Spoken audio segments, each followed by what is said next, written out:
태국인 전용 유흥업소를 운영하면서 대포차를 판매한 태국인이 경찰에 붙잡혔습니다. 네, 대부분 불법 체류하는 태국인들에게 차를 팔았는데 이 차를 산 사람 가운데는 무면허 음주운전으로 2명을 숨지게 한 경우도 있었습니다. 신혜원 기자의 보도 먼저 보시고 자세한 얘기 듣겠습니다.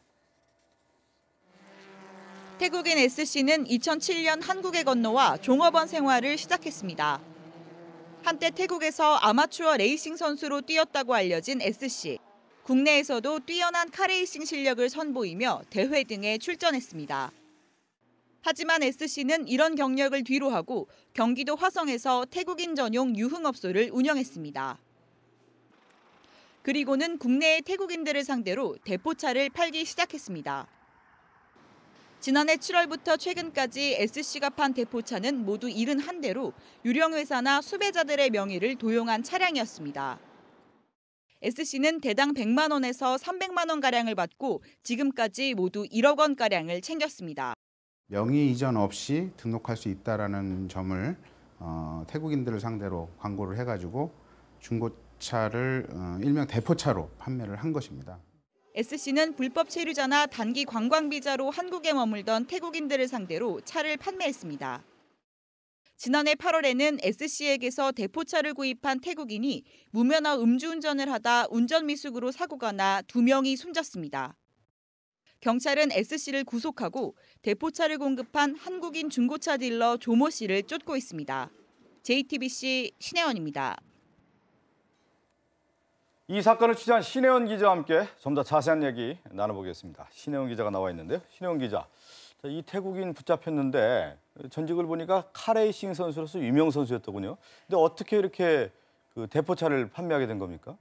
네, 이 태국인 S씨는 올해 34살이고요. 2007년에 한국에 입국해서 처음에는 태국인 음식점 그 종업원 생활을 했었습니다. 이제 그러다가 국내 카레이싱 대회에 출전을 했는데요. 그 원래부터 태국에서도 아마추어 레이싱 선수로 활동하는 등 사회 관심이 많은 인물로 알려졌습니다. 대회 이후에는 경기도 화성에서 태국인 전용 유흥업소를 운영했는데요. 그 유흥업소 앞에 자신의 경기에 사용하는 차량을 불법 개조해서 놓기도 했습니다. 그러면서 대포차를 팔게 되면 돈이 된다는 이야기를 듣고 그 한국인 중고차 딜러 조모 씨로부터 차를 공급받아서 대포차 판매 사업을 시작했던 겁니다. 네, 보니까 한국 생활도 되게 오래 한 것 같은데 앞서 보도에서 보면은 태국인들을 상대로 유흥업소를 이제 운영한 것으로 나왔는데 더 접촉하기가 쉬웠을 것 같아요. 네, 그렇습니다. 그 S씨 같은 경우에는 대포차를 태국인들만 대상으로 판매를 했습니다. 네. 기본적인 광고는 SNS를 통해서 했는데요. 자신의 SNS 페이지에 명의 이전 없이 차를 살 수 있다라고 태국어로 광고를 해서 네. 이 구매자들을 모았습니다. 그런데 말씀하신 것처럼 S씨가 한국에서 약 7년 정도 거주를 하면서 한국 사회 사정에 대해서 굉장히 밝았습니다. 그러다 보니까 주변 사람들이 경찰의 수사가 될 수 있다라는 이야기를 듣고 SNS 명의를 바꿔서 또 광고를 계속하기도 했습니다. 또 말씀하신 것처럼 그 화성에서 유흥업소를 운영했는데요. 네. 이제 이 유흥업소가 경기도 화성 일대의 태국인뿐만이 아니라 그 수도권 일대에 거주하는 태국인들이 찾는 일종의 아지트 같은 곳이었습니다. 그래서 경찰은 이 가게에서도 직접 아마 이 대포차를 팔지 않았나 이렇게 추정을 하고 있습니다. 예, 그 업소 주변 이웃 주민들의 이야기를 한번 들어보시겠습니다. 안에 차는 갖다 놓고 판다고 했어요. 일주일에 한 번씩 여기 2층에서 장사해요. 토요일날만. 토요일이나 금요일에 와서 물건들 놓고.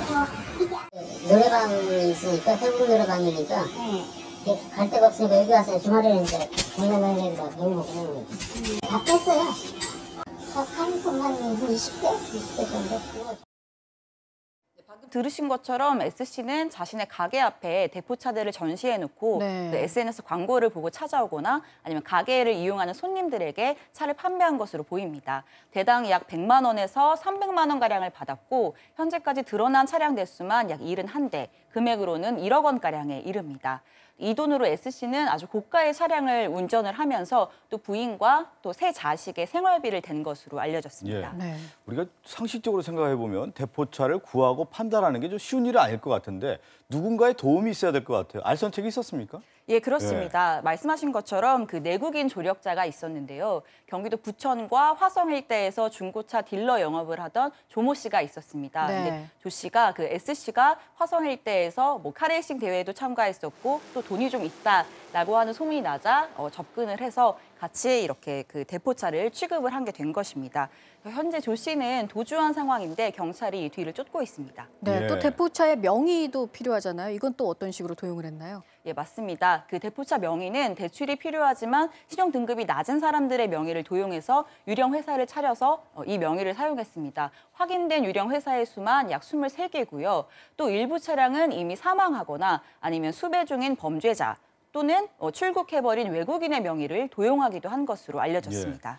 자, 그런데 이제 문제는 이 대포차가 국내에 불법으로 체류한 사람들에게 팔렸다는 거 아니겠습니까? 이게 가장 큰 문제가 아닐까요? 그렇습니다. 예, 그 불법 체류자들에게 차량이 판매되는 경우에는 이 차량이 범죄나 아니면 교통사고에 이용될 수가 있습니다.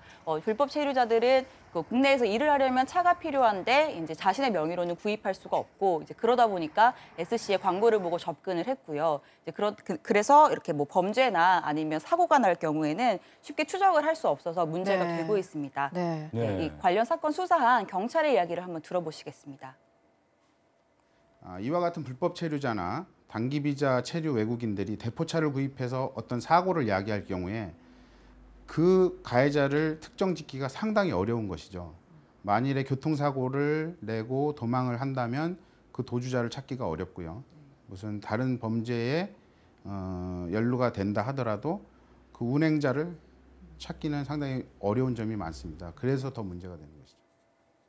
네, 방금 경찰 이야기 들어보신 것처럼 대포차를 이용한 범죄나 사고의 경우에는 피의자를 추적하는 것이 매우 어렵습니다. 네. 이제 또 운전 자격이 없는 사람들이 이 차를 이용해서 사고가 나면 또 굉장히 큰 위험에 노출이 되는데요. 지난해 8월에는 S씨로부터 대포차를 구입했던 한 태국인이 무면허 음주 상태에서 그 운전 조작 미숙으로 사고를 내서 현장에 있던 태국인 2명이 현장에서 사망하기도 했습니다. 예. 예, 현재 이 태국인은 대전 교도소에서 수감 중이라고 합니다. 예. 네, 신혜원 기자 잘 들었습니다. 수고했습니다.